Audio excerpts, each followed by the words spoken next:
Today we will be studying the new hormone, that is thyroid hormone. We will be dealing the physiology of thyroid hormone. So thyroid gland location. Thyroid gland is located immediately below the larynx and on each side and anterior to the trachea. അതായത് ലാരിങ്സിൻ്റെ താഴെ ട്രക്കിയയുടെ രണ്ട് സൈഡ്സിലായിട്ട്, but it is present anterior. So the location of thyroid gland, it is located immediately below to the larynx on each side of and anterior to the trachea and is one of the largest of endocrine gland, normally weighing 15 to 20 grams in adults. മറ്റ് endocrine ഗ്ലാൻസിനേക്കാളും കുറച്ചും largest ഗ്ലാൻസിൽപ്പെട്ട ഒരെണ്ണമാണ് ഈ thyroid gland. പിന്നെ thyroid gland ഒരു പ്രത്യേകത എന്ന് പറഞ്ഞാൽ thyroid ഗ്ലാൻഡിന് ഒത്തിരി blood supply കിട്ടുന്ന ഒരു ഗ്ലാൻഡ് കൂടിയാണ് thyroid gland. Then the thyroid gland secretes two major hormones. Major hormones രണ്ടെണ്ണം ഉണ്ട്. അതിനകത്ത് two major hormones are thyroxine and triiodothyronine. നമ്മൾ എന്ത് പറയും, T3 എന്നും T4 എന്നും പറയും. They are called as T3 and T4 respectively. വേറെ ഒരു ഹോർമോൺ കൂടി സെക്രേറ്റ് ചെയ്യുന്നുണ്ട് by special type of cells called C cells. അതാണ് calcitonin, which plays an important role in the calcium metabolism. The thyroid secretion is controlled primarily by, നമ്മൾ first ക്ലാസ്സിൽ പറഞ്ഞതാണ് ഹൈപ്പോതലാമസിൻ്റെ pituitary ഹോർമോൺസിൻ്റെ കൺട്രോളിനെ പറ്റി. So it is primarily controlled by the thyroid stimulating hormones which is secreted by the anterior pituitary. Then the thyroid glands also secrete a hormone called calcitonin, a hormone involved in calcium metabolism. Parathormone ഉണ്ട്, വേറൊരു ഹോർമോണാണ് which involves in calcium metabolism. അതേപോലെ thyroid secrete ചെയ്യുന്ന വേറെ ഹോർമോണാണ് calcitonin. So the three hormones are being secreted by thyroid gland, namely T3, T4 and calcitonin, and this calcitonin is secreted by a special type of cells called C cells, and this calcitonin plays an important role in calcium metabolism. Then thyroid gland secretion is influenced by the action of thyroid stimulating hormone which is secreted by the anterior pituitary gland. Then ഏറ്റവും important ആയിട്ടുള്ളൊരു ക്വസ്റ്റ്യനാണ് thyroid ഒരു essay ക്വസ്റ്റ്യനാണ്. തൈറോയിഡിൻ്റെ ചോദിക്കുന്ന portion അതിൻ്റെ synthesis important ആണ്. Synthesis മാത്രം ഒരു എസ്സേ പോലെ ചോദിക്കുക, അതിനകത്തുള്ള steps involve in the synthesis of thyroid hormone. അതുകൊണ്ട് തന്നെ അത് ഇമ്പോർട്ടൻ്റ് ആയിട്ട് പഠിച്ചിരിക്കണം. പിന്നെ അതിൻ്റെ അപ്ലൈഡ് ആയിട്ടുള്ള കാര്യങ്ങളും അറിഞ്ഞിരിക്കുക. തൈറോയിഡിൻ്റെ synthesis and its physiological action, പിന്നെ അതിൻ്റെ റെഗുലേഷൻ ആൻഡ് കൺട്രോൾ നമ്മൾ ഹൈപ്പോതലാമോ പിറ്റ്യൂട്ടറി ആക്സിസ് പറഞ്ഞുകൊണ്ട് നിങ്ങൾക്ക് ഈസി ആയിരിക്കും പഠിക്കാൻ. So coming to the synthesis and secretion of the thyroid metabolic hormones. Metabolic hormones എന്ന് പറയുന്നത് മൂന്ന് ടൈപ്പ് ഹോർമോൺസ് ഉണ്ട്, T3, T4 and calcitonin. Then അതിനകത്ത് തന്നെ ഈ ഹോർമോൺ സെക്രീറ്റ് ചെയ്യുന്നത് T3, T4 ആൻഡ് കാൽസിറ്റോണിൻ ആണെങ്കിൽ അതിനകത്ത് 93% സെക്രീറ്റ് ചെയ്യുന്നത് T4 ആയിട്ടാണ്. ആൻഡ് ഓൺലി 7% ആണ് എന്ത് വരുന്നത്, T3 ആയിട്ട് വരുന്നുള്ളൂ. അപ്പോൾ ഇതിനകത്ത് നമ്മൾ active form of thyroid hormone എന്ന് പറഞ്ഞു കഴിഞ്ഞാൽ T4 is otherwise called thyroxine. Thyroxine എന്ന് പറഞ്ഞു കഴിഞ്ഞാൽ ഇനാക്റ്റീവ് ഫോമാണ്. നമ്മുടെ ബോഡിയിൽ അത് ആക്റ്റീവ് ഫോമിലേക്ക് കിട്ടുന്നത് T3 ഫോമിലാണ്. അത് ഇമ്പോർട്ടൻ്റ് ആണ്. Thyroxine is T4 and which is the inactive form. The active form is only T3. But the major portion which is synthesized അല്ലെങ്കിൽ secreted by the gland is 93% it is secreting T4 and only 7% is T3. അത് important ആണ്. Inactive ആണ് T4 and active എന്ന് പറയുന്നത് T3 ആണ്. T3 is only 7%. However, almost all the thyroxine is eventually converted into triiodothyronine in the tissue, so both are functionally important. Functionally രണ്ടും important ആണ്. ഒന്ന് storage പോലത്തെ ഇനാക്റ്റീവ് ഫോമിലും ഒന്ന് ആക്റ്റീവ് ഫോമിലാണ്. മേജർ പോർഷൻ സെക്രീറ്റ് ചെയ്യുന്ന ഇനാക്റ്റീവ് ഫോമാണ്, അത് T4 ആണ്. T4 is about 4 times as potent as thyroxine, but it is present in the blood in which smaller quantities and persist for a much shorter time compared with thyroxine. തൈറോക്സിനേക്കാളും half life വളരെ കുറവാണ് ആർക്ക്, T3ക്ക്. പക്ഷേ അതിൻ്റെ potency of action വളരെ sudden ആയിട്ടുള്ള അതിൻ്റെ ആക്ഷൻസ്, ഈ മെറ്റബോളിസത്തിലുള്ള അതിൻ്റെ ആക്ഷൻ എന്ന് പറയുന്നത് വളരെ പൊട്ടൻ്റാണ്. കമ്പയറിങ് ടു അതിൻ്റെ 4 times T4നേക്കാളും 4 times പൊട്ടൻ്റാണ് ഇതിൻ്റെ ആക്ഷൻ, T3യുടെ ആക്ഷൻ. പോരാത്തതെന്ന് വെച്ചാൽ അതിൻ്റെ ലൈഫ് സ്പാൻ, അതല്ലെങ്കിൽ അതിൻ്റെ ഹാഫ് ലൈഫ്, സർക്കുലേഷനിൽ കിട്ടുന്ന അതിൻ്റെ ടൈം എന്ന് പറയുന്നത് എത്രയാണ്, അതിൻ്റെ ആക്ഷന് കിട്ടുന്ന ടൈം എന്ന് പറഞ്ഞാൽ ഹാഫ് ലൈഫ് വളരെ കുറച്ചാണ് കമ്പയർ ടു T4ന് നമുക്ക് ഈ വീക്സ് വരെ കിട്ടാറുണ്ട്. 2-3 വീക്സ് വരെ നമുക്ക് T4ന് കിട്ടാറുണ്ട്. മറ്റേതെന്ന് പറഞ്ഞു കഴിഞ്ഞാൽ ഈ ഒരു 5-6 hours അതല്ലെങ്കിൽ 2-3 days, അതാണ് അതിൻ്റെ മാക്സിമം കിട്ടുന്നത് T3യുടെ, which is the active form which has got more potency than T4. Then the physiological anatomy. Physiological anatomy is very important for thyroid. മറ്റ് ഹോർമോൺസിൻ്റെ എൻഡോക്രൈനോളജി പഠിക്കും പോലെയല്ല ഇതിൻ്റെ ഫിസിയോളജിക്കൽ അനാട്ടമി ഇമ്പോർട്ടൻ്റ് ആണ്. ഡയഗ്രാം വരച്ച് തന്നെ പഠിക്കണം. ബിക്കോസ് തൈറോയിഡിന് സ്പെഷ്യൽ ടൈപ്പ് ഓഫ് ഒരു സ്ട്രക്ചറാണ്. അതിനകത്ത് തൈറോയിഡ് ഗ്ലാൻഡ് എന്ന് പറഞ്ഞു കഴിഞ്ഞാൽ they are composed of large number of closed follicles. അതിനാണ് തൈറോയിഡ് ഫോളിക്കിൾസ് എന്ന് പറയാം. So thyroid gland is composed of large number of closed follicles, ഏകദേശം average 100 to 300 micrometers in diameter, and are filled with a secretory substance called colloid, and are lined by cuboidal epithelial cells that secrete into the interior of the cells. അപ്പോൾ നമ്മുടെ തൈറോയിഡിൻ്റെ inside of the thyroid എന്ന് പറഞ്ഞു കഴിഞ്ഞാൽ ദേ composed of numerous follicles. കുറേ follicles ഉണ്ടാവും. ആ ഫോളിക്കിൾസിനകത്ത് എന്തുണ്ടാവും? And they are filled with a secretary substance. ആ ഫോളിക്കിൾസ് കണ്ടെയ്നിങ് എ ഫ്ലൂയിഡ്. ഒരു കൊളോയിഡ് നേച്ചർ ആയതുകൊണ്ട് തന്നെ നമ്മൾ എന്ത് പറയും? കൊളോയിഡ് എന്ന് പറയും. കൊളോയിഡ് ഒരു കൊഴുങ്ങനെയുള്ളതിനാണ് നമ്മൾ കൊളോയിഡ് നേച്ചർ. നമ്മൾ ഈ ഗോയിറ്ററൊക്കെ ഉണ്ടാകുമ്പോൾ ഒരു ഇങ്ങനത്തെ ഫോളിക്കിൾസിലെല്ലാത്ത ഇതിങ്ങനെ ഫ്ലൂയിഡ് ഇങ്ങനെ കെട്ടി നിൽക്കുന്നതിന് നമ്മൾ ഒരു കൊളോയിഡ് ഗോയിറ്റർ എന്ന് പറയും. So the follicles containing a secretory fluid called colloid, and these follicles are lined by a special type of epithelium. എന്ത് ടൈപ്പ്? സെക്രട്ടറി ആയതുകൊണ്ട് തന്നെ എന്ത് എപ്പിത്തീലിയാണ്? ക്യൂബോയിഡൽ എപ്പിത്തീലിയൽ സെൽസ് ആണ്. ഇമ്പോർട്ടൻ്റ് ആണ് ക്യൂബോയിഡൽ എപ്പിത്തീലിയൽ. എല്ലാം രണ്ടെണ്ണം സീലാണ്. അതായത് follicles, they are made of follicles, and the follicles containing a fluid called colloid, and this colloid is being secreted by a special type of epithelial cells. അത് cuboidal epithelial cells. 3 സാധനങ്ങളാണ് functional അനാട്ടമിയിൽ പഠിക്കേണ്ടത്. Made of follicles, and these follicles contain a fluid called colloid, and this colloid is being secreted by a special kind of epithelial cells which lines the follicles, that is cuboidal epithelial cells. The major constituent of the colloid is a large glycoprotein, that is thyroglobulin. Thyroglobulin എന്ന് പറയുന്ന പ്രോട്ടീനാണ് അതിനകത്തുള്ള major component. ആ ഫ്ലൂയിഡിലുള്ള major component എന്ന് പറഞ്ഞാൽ is A glycoprotein that is thyroglobulin, which contain the thyroid hormones. ഈ thyroid hormones ഞാൻ പറഞ്ഞു store ചെയ്ത് വെക്കുന്ന ഫോമിലാണ് അത് കൂടുതലും കാണുന്നത്. ആ സ്റ്റോറേജ് ഫോം എന്ന് പറഞ്ഞാൽ which is always associated with thyroglobulin. അപ്പോൾ നമ്മൾ പ്ലാസ്മ പ്രോട്ടീൻ പഠിച്ചപ്പോൾ നമ്മൾ പറഞ്ഞു കുറേ ട്രാൻസ്പോർട്ട് പ്രോട്ടീനായിട്ട് ആക്ട് ചെയ്യുന്നത്. അപ്പോൾ തൈറോയ്ഡ് യൂഷ്വലി ട്രാൻസ്പോർട്ട് ചെയ്യുന്നത് ഒരു എപ്പോഴും അറ്റാച്ച് ചെയ്ത് നമ്മൾ സെക്രേറ്റ് ചെയ്ത് കഴിഞ്ഞാൽ ഉടനെ തന്നെ അത് പ്ലാസ്മ പ്രോട്ടീനായിട്ടാണ് അറ്റാച്ച് ചെയ്യുന്നത്. കാരണം പെട്ടെന്ന് തന്നെ കുറേ ഡിസ്ചാർജ് ചെയ്ത് കഴിഞ്ഞാൽ നമ്മുടെ ബോഡിയുടെ മൊത്തം മെറ്റബോളിസം ഡിസ്റ്റർബ് ആകും. അതുകൊണ്ട് തന്നെ വളരെ കുറച്ച് മാത്രം ആക്റ്റീവായിട്ടുള്ള സമയത്ത് അത് റിലീസ് ചെയ്യുന്നു എന്നുള്ളതാണ് തൈറോയിഡിൻ്റെ പ്രത്യേകത. അത് സ്റ്റോറേജ് ഫോമാണ് is more compared to the active form. ഇപ്പോൾ ഫങ്ഷണൽ അനാട്ടമിയിൽ ഫോളിക്കിൾസ് ഉണ്ട്. Follicles are composed of a special fluid called colloid, and colloid is secreted by cells, cuboidal epithelial cells, and the major component of this colloid is a glycoprotein called thyroglobulin, and inside this thyroglobulin contain the thyroid hormone.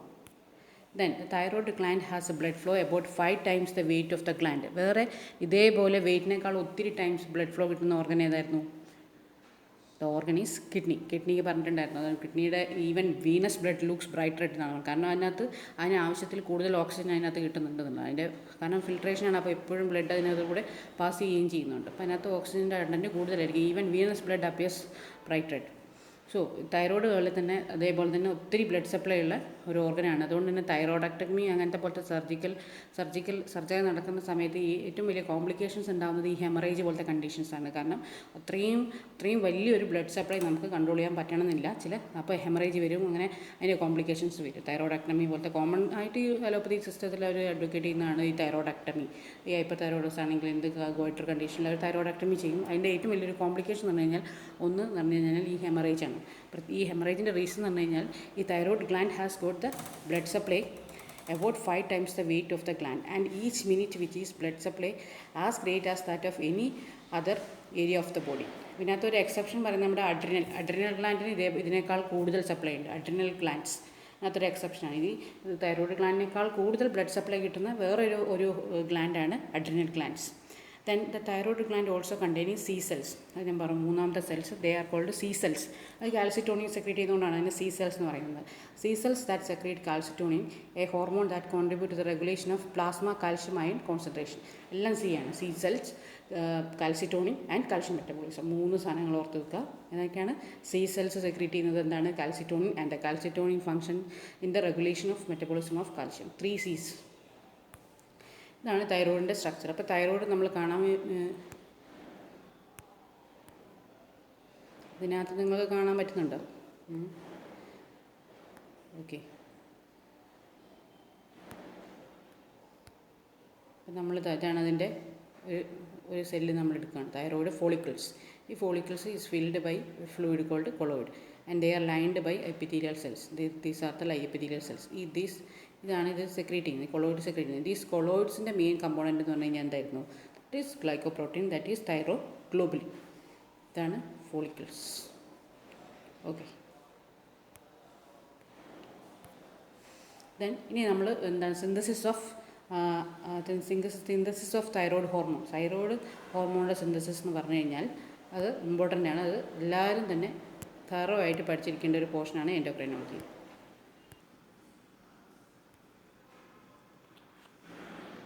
Next coming to the synthesis of thyroid hormones. Thyroid ഹോർമോണിൻ്റെ സിന്തസിസിനകത്ത് involve ചെയ്തിരിക്കുന്നത് main steps ആണ്. 5 steps ഉണ്ട്. And the 5 steps are: first one is iodine trapping. And iodine trapping അല്ല, iodide trapping. അത് iodide trapping എന്നുള്ളത് important ആണ്, iodide എന്നാണ്. കാരണം നെക്സ്റ്റ് സ്റ്റെപ്പ് എന്ന് പറഞ്ഞാൽ these iodide is oxidised into iodine.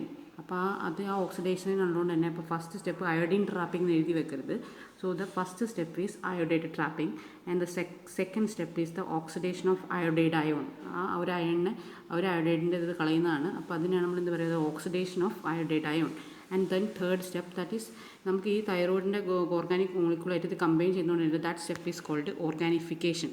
അപ്പോൾ അയോഡിനും മറ്റേ തൈറോസിൻ്റെ സാധനമായിട്ട് കമ്പൈൻ ചെയ്യുന്നതിനോടാണ് നമ്മൾ എന്ത് പറയുന്നത്? ആ സ്റ്റെപ്പിൻ്റെ പേര് ഓർഗാനിഫിക്കേഷൻ. അയോഡൈന് നമ്മൾ ഓർഗാനിക് മോളിക്യൂളായിട്ടുള്ള തൈറോസിനായിട്ട് കമ്പൈൻ ചെയ്യുന്നതുകൊണ്ടാണ് ഓർഗാനിഫിക്കേഷൻ. ദെൻ നമുക്ക് കിട്ടുന്ന സാധനത്തിനെ നമ്മൾ T3 T4 ആക്കണം. T4 ആക്കണമെങ്കിൽ എന്തായിരിക്കും? 2 യൂണിറ്റ്സ് ഒരുമിച്ച് ചേരുമ്പോൾ 2 + 2 4. അപ്പോൾ നമുക്ക് T4 കിട്ടും. അതേപോലെ 1 + 2 ആകുമ്പോൾ എന്തായിരിക്കും? T3 കിട്ടും. അപ്പോൾ അങ്ങനെ അത് കമ്പൈൻ ചെയ്യുന്നതുകൊണ്ടാണ് coupling of iodotyrosine residues. Then അത് കമ്പൈൻ ചെയ്ത് കഴിഞ്ഞാൽ നമുക്ക് T3 T4 കിട്ടിക്കഴിഞ്ഞാൽ പിന്നെ നമുക്ക് അതിനെന്ത് ചെയ്യാം? റിലീസ് ചെയ്യാം. T3 T4 ആയിട്ട് റിലീസ് ചെയ്യാം. So the fifth step is release of T3 and T4 into blood. So അപ്പോൾ നമ്മൾ ഒന്നും കൂടെ സ്റ്റെപ്സ് റിപ്പീറ്റ് ചെയ്യാം. So the first step is iodide trapping. It is iodide trapping. And the second step is the oxidation of iodide ion. Then is the organification of thyroglobulin. Then the coupling of iodotyrosine residues. Then the release of T3 and T4 into blood. ഈ സാധനം by heart അയക്കണം. ഈ step മാറിക്കഴിഞ്ഞ് കഴിഞ്ഞാൽ എസ്സേക്ക് mark കിട്ടില്ല. ആ steps അതേ ഓർഡറിൽ തന്നെ എഴുതണം. കാരണം ഒരു സ്റ്റെപ്പ് അപ്പുറത്ത് എഴുതി കഴിഞ്ഞാൽ നിങ്ങൾ വിചാരിക്കുന്ന പോലെയല്ല, ഇതിൻ്റെ സിന്തസിസ് ആകെ ഡിസ്റ്റർബ്ഡ് ആവും. അതിനകത്ത് നമ്മൾ പറയില്ല പലതിലും മ്യൂട്ടേഷൻ സംഭവിക്കുന്നു, അതേപോലത്തെ ഇത് ഏറാണ് നിങ്ങളുടെ portion. Okay. Then the first stage in the formation of thyroid hormone is transport of iodides from the blood into the thyroid glandular cells and follicles. അതായത് നമ്മുടെ ഫുഡിൽ നിന്ന് നമ്മളിപ്പോൾ കൂടുതൽ നമുക്ക് അയോഡൈഡ്സ് നമുക്ക് കിട്ടുന്ന നമ്മൾ ഒരു ഏരിയയിലൊക്കെ നമ്മൾ സോൾട്ടൊക്കെ നമ്മൾ ലൈക്ക് നമ്മൾ സോഷ്യൻ്റെ കോസ്റ്റൽ ഏരിയയൊക്കെയാണ് നമുക്ക് സാധാരണയായിട്ട് ഇത് കിട്ടും. പക്ഷേ ഇപ്പോൾ ഹില്ലി ആയ ആൾക്കാരിൽ കിട്ടില്ല എന്നൊക്കെ നമുക്കറിയാം. അപ്പോൾ നമ്മൾ കൂടുതലായിട്ട് ഇപ്പോൾ മോഡേൺ ട്രെൻഡ് എന്താണെന്ന് വെച്ചാൽ ഒരു അയോഡൈസ്ഡ് സാൾട്ട് ഉപയോഗിക്കുക എന്നുള്ളത്. അപ്പോൾ അയോഡൈസ്ഡ് സാൾട്ടിനകത്ത് നമുക്ക് എന്തുണ്ടാവും? അയോഡിൻ ഉണ്ടാവും. സോ നമ്മൾ കഴിക്കുന്ന ഫുഡിലൂടെ നമുക്ക് അയോഡിൻ കിട്ടും. ദെൻ നമുക്ക് ആ ഫുഡിൽ നിന്ന് അത് അബ്സോർബ് ചെയ്തിട്ട് അത് ബ്ലഡിലെത്തും. അപ്പോൾ ഫസ്റ്റ് സ്റ്റെപ്പ് എന്ന് പറഞ്ഞു കഴിഞ്ഞാൽ ആ അയോഡൈഡിനെ നമുക്ക് എന്ത് ചെയ്യണം? എങ്ങോട്ട് എത്തിക്കണം? That should be trapped into the thyroid cells. Thyroid cells എന്ന് പറഞ്ഞു കഴിഞ്ഞാൽ എന്തെങ്കിലും ആ ഫോളിക്കുലസിലുള്ള സെൽസ്, തൈറോയ്ഡ് ഫോളിക്കുളിൽ എത്തിയിട്ട് ആ സെൽസാണ് ഇതൊക്കെ ചെയ്യുന്നത്. So the first stage in the formation of thyroid hormone is transport of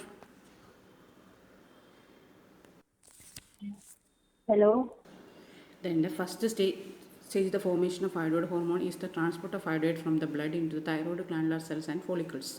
The basal membrane of thyroid cells has the specific ability to pump iodide actively into the interior of the cell. ഇപ്പം നമ്മൾ അയോഡൈഡ്സിനെ നമുക്ക് ബ്ലഡിൽ നിന്ന് കിട്ടി, ബ്ലഡിൽ നിന്ന് അത് എങ്ങോട്ട് റീച്ച് ചെയ്തു?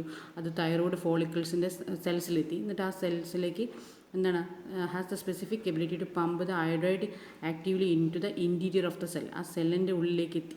അപ്പോൾ ഇനി നമുക്ക് എന്താ ചെയ്യാനുള്ളത്?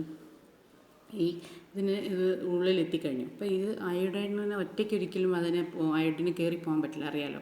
നമ്മുടെ ബോഡിക്ക് അതിൻ്റെതായ എന്താ പറയുക ഇലക്ട്രോലൈറ്റിൻ്റെ ഒരു ഇക്വിലിബ്രിയം ഉണ്ട്. അപ്പോൾ നെഗറ്റീവ് കയറുമ്പോൾ അതിന് ഈക്വലൻ്റ് ആയിട്ടുള്ള ഒരു സാധനം കൂടെ ചെല്ലണം, പോസിറ്റീവ് വേണം, ആ ഒരു ഇക്വിലിബ്രിയം മെയിൻറ്റെയിൻ ചെയ്യണം. അപ്പോൾ നമുക്ക് എന്ത് ചെയ്യണം, അയോഡൈഡ് എന്ന് പറയുന്നത് നെഗറ്റീവ്ലി ചാർജ്ഡ് ആണ്. അപ്പോൾ അതിൻ്റെ കൂടെ ഒരു പോസിറ്റീവ്ലി ചാർജ്ഡ് ആയ സാധനത്തെ കൂടെ കയറ്റി വിടണം. അതിനാണ് നമ്മൾ സിംപോർട്ടർ. നമ്മൾ സോഡിയം ഹൈഡ്രജൻ സിംപോർട്ടറിനെ പറ്റി പഠിച്ചിട്ടുണ്ട് റീനൽ ട്യൂബ്യൂൾസിൻ്റെ നമ്മൾ ആ യൂറിൻ ഫോർമേഷൻ. അതേപോലെ തന്നെ ഇവിടെ ഒരു സിംപോർട്ടറാണ് യൂസ് ചെയ്യുന്നത്. അതെന്താ, സോഡിയം അയോഡൈഡ് സിംപോർട്ടർ. അപ്പോൾ first step is the iodide trapping.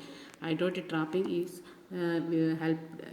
being done with the help of a symporter.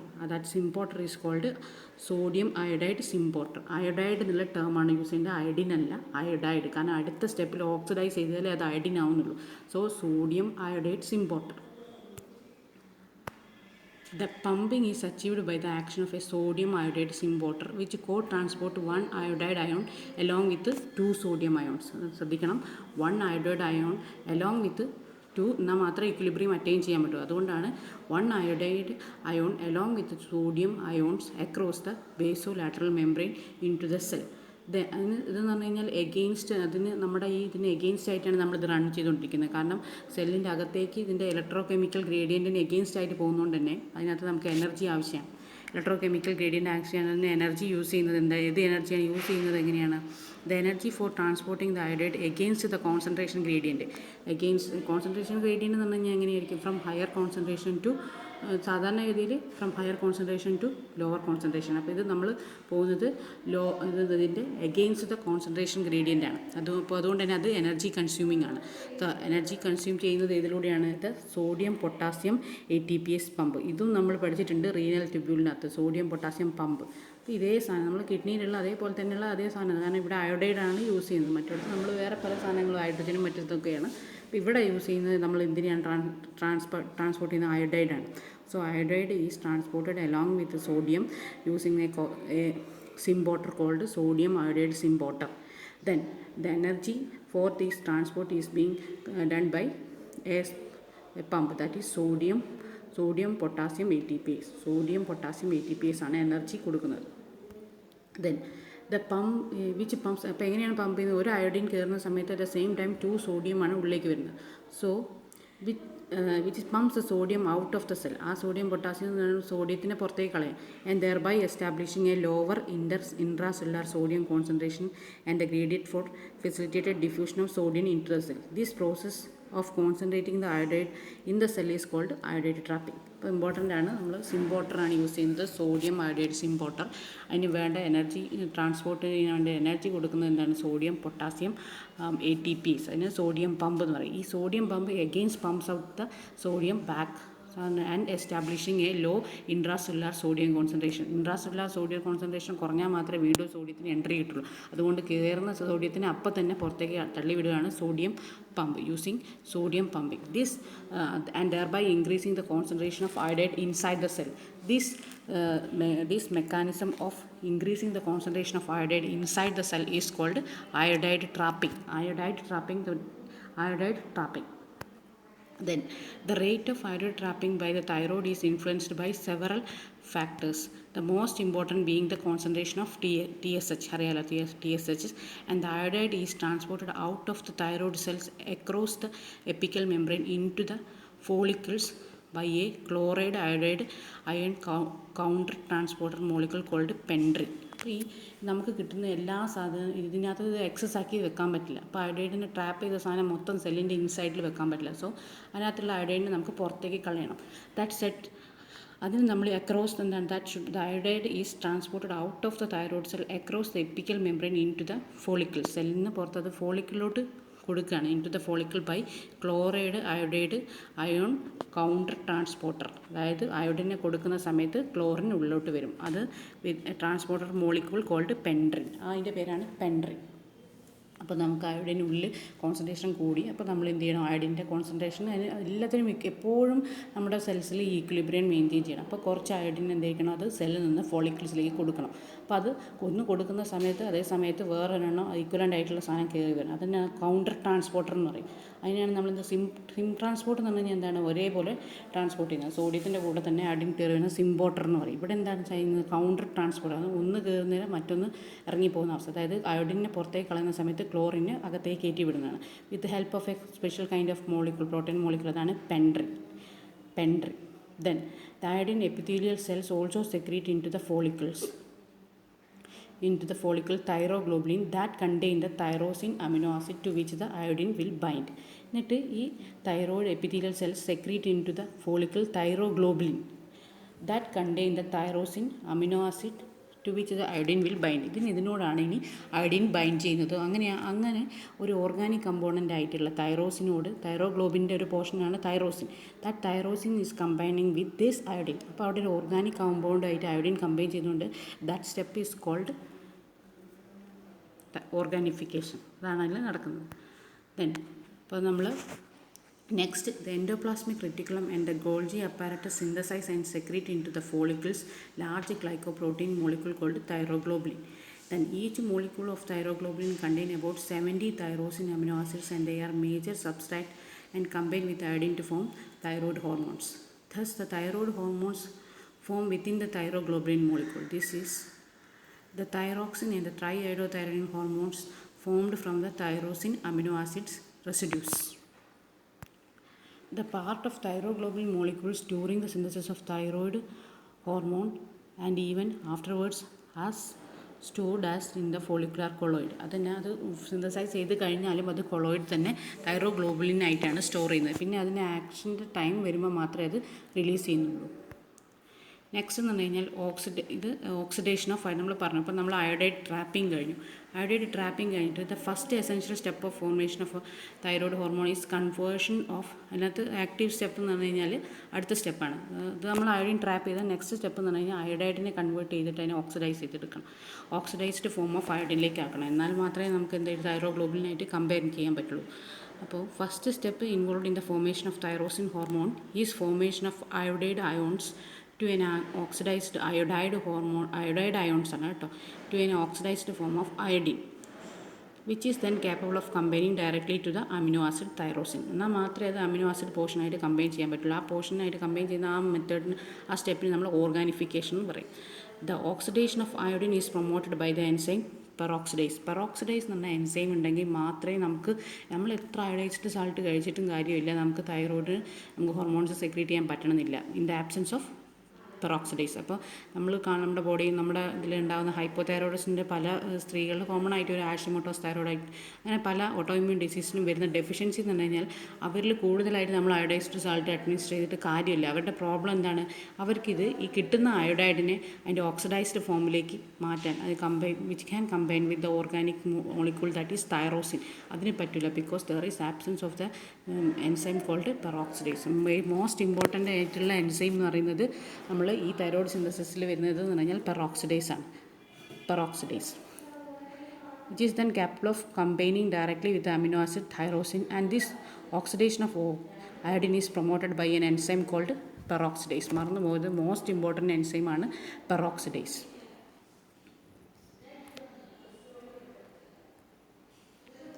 When the peroxidase system is blocked or when it is hereditarily absent from the cells, the rate of formation of thyroid hormones falls to 0. അതായത് നമുക്ക് ബാക്കി എന്തെല്ലാം ഉണ്ടായാലും TSH ഉണ്ടാവും. TSH വളരെ കൂടുതലായിരിക്കും ഇങ്ങനത്തെ ആൾക്കാരിൽ. പോരാതെ ഇവർക്ക് വേണ്ട രീതിയിൽ അയോഡിൻ സപ്ലൈ ഉണ്ടാവും. അപ്പോൾ നമുക്ക് നോക്കുന്ന സമയങ്ങളിൽ ഇവരിൽ എന്തുണ്ടാവും, തൈറോയ്ഡ് ഹോർമോണിൻ്റെ ലെവൽ കുറവായിരിക്കും, പക്ഷേ TSH ലെവൽ കൂടുതലുമായിരിക്കും. കാരണം ഇവർക്ക് തൈറോയ്ഡ് സിന്തസിസ് നടക്കുന്നില്ല. അയോഡിൻ ട്രാപ്പിംഗ് കഴിഞ്ഞ് അതിനെ ഓക്സിഡൈസ് ചെയ്യാൻ അവിടെ ആ എൻസൈം ഇല്ല. ആ റേറ്റ് ലിമിറ്റിംഗ് ആയിട്ടുള്ള എൻസൈം ഏതായിരുന്നു, തൈറോപെറോക്സിഡൈസ്. ദെൻ നെക്സ്റ്റ് സ്റ്റെപ്പ് എന്ന് പറഞ്ഞാൽ iodination of tyrosine and the formation of thyroid hormone. അതാണ് നമ്മൾ പറഞ്ഞ organification of thyroglobulin. The binding of iodine with the thyroglobulin molecule is called organification of thyroglobulin. അപ്പോൾ first step എന്ന് പറഞ്ഞു കഴിഞ്ഞാൽ iodide trapping, second step is the oxidation, അതായത് iodide is oxidised into its active forms. അതിനാണ് നമ്മൾ second step oxidation is helped with an enzyme called thyroperoxidase. Then next comes the third step, that is organification, where the binding of iodine with the thyroglobulin molecule is called the organification of thyroglobulin. The oxidized iodine even in molecular form will bind directly but slowly with the amino acid tyrosine. In thyroid cells, however, the oxidized iodine is associated with the thyroid peroxidase enzyme that causes the process to occur within seconds or minutes. ഈ oxidisation കഴിഞ്ഞിട്ട് ഇതിനെ combine ചെയ്യാൻ help ചെയ്യുന്നത് എന്താണ്? Associate ചെയ്ത് ഇതിനെ help ചെയ്യുന്നതും തൈറോപെറോക്സിഡേസ് ആണ്. Therefore, almost as rapidly as thyroglobulin is released from the Golgi apparatus, ഇത് സ്റ്റോർ ചെയ്തിരിക്കുന്നത് ഗോൾജി അപ്പാരറ്റസിന് സെല്ലിലെ ഫംഗ്ഷൻ എന്താണ്? സ്റ്റോറേജിനായിട്ടാണ് ആക്ട് ചെയ്യുന്നത്. അപ്പോൾ ഈ ഗോൾജി അപ്പാരറ്റസ് സ്റ്റോറേജ് ചെയ്തത് or as it is secreted through the apical cell membrane into the follicle, iodine binds with about 1/6 of the tyrosine molecule within the thyroglobulin molecule. ഈ thyroxine molecule form ചെയ്താലും അത് store ചെയ്തിരിക്കുന്ന thyroglobulin എന്ന് പറഞ്ഞ സാധനത്തിൽ തന്നെയായിരിക്കും. Then the tyrosine is first iodised to, ഇനി important ആണ്. ഇത് നമ്മൾ അടുത്ത സ്റ്റെപ്പ് എന്താണ്? കപ്ലിംഗ് ആണ്. കപ്ലിംഗ് എന്ന് പറഞ്ഞാൽ എന്താണ്? ഒരു രണ്ട് സാധനങ്ങൾ ഒരുമിച്ച് ചെയ്യുന്നതിനാണ് നമ്മൾ കപ്ലിംഗ് എന്ന് പറയുക. അപ്പോൾ ഇവിടെ എന്തായിരിക്കും? Tyrosine is first iodised to form mono iodo tyrosine. First അത് അയഡൈസ് ഒരു അയഡിനായിട്ട് കമ്പൈൻ ചെയ്യുമ്പോൾ എന്ത് പറയും? Tyrosine to form mono iodo tyrosine and then to di iodo tyrosine. രണ്ടാമത് ചെയ്യുന്നതിന് നമ്മൾ di iodo tyrosine. Then more and more of di-iodothyrosin residues become coupled with one another. അങ്ങനെ രണ്ട് ഡൈ അയോഡോതൈറോസിൻ കമ്പൈൻ ചെയ്യുമ്പോൾ 2 + 2 4 ആവും. അപ്പോൾ നമുക്ക് എന്ത് കിട്ടും? അതിന് നമുക്ക് തൈറോക്സിൻ അതിൽ T4 കിട്ടും. The major hormonal product of the coupling reaction is the molecular thyroxine T4. രണ്ട് ഡൈ അയോഡോതൈറോസിൻ കമ്പൈൻ ചെയ്യുന്നതാണ്, which is formed when 2 molecules of di-iodothyrosin are joined together. Next, the thyroxine then remains a part of thyroglobulin molecule itself. അതിൽ തന്നെ അത് store ചെയ്തിരിക്കും. Then or one molecule of monoiodothyrosin combines with one molecule of diiodothyrosin to form T3. So ഇത് ശ്രദ്ധിക്കണം, one molecule of monoiodo is combined with diiodo, എന്നാൽ മാത്രമേ എന്തുണ്ടാവും? T3 ഉള്ളൂ. പക്ഷേ ഇതിൻ്റെ ഓപ്പോസിറ്റാണ്, റിവേഴ്സ് T3. അതായത് എങ്ങനെ? ഫോംഡ് ബൈ കപ്ലിംഗ് ഡൈ അയോഡോതൈറോസിൻ വിത്ത് മോണോയോഡോതൈറോസിൻ. അതായത് മറ്റേ തിരിച്ചാകുമ്പോൾ നമ്മൾ എന്ത് പറയുക? Reverse T3. But reverse T3 does not appear to be of functional significance in humans. ഹ്യൂമൻസിൽ റിവേഴ്സ് T3ക്ക് ഇമ്പോർട്ടൻസ് ഇല്ല. അതായത് ഡൈ അയോഡോതൈറോണിൻ പ്ലസ് മോണോയോഡോതൈറോയിഡിൻ ആണെങ്കിൽ നമുക്ക് റിവേഴ്സ് T3, മോണോയോഡോതൈറോസിനും പ്ലസ് ഡൈ അയോഡോതൈറോസിൻ ആകുമ്പോൾ നമുക്ക് T3 കിട്ടും. ഇതിൻ്റെ opposite reverse T3, and the reverse T3 does not appear to have any functional significance in humans. ഇതാണ് നമ്മൾ അതിൻ്റെ ഡയഗ്രാം.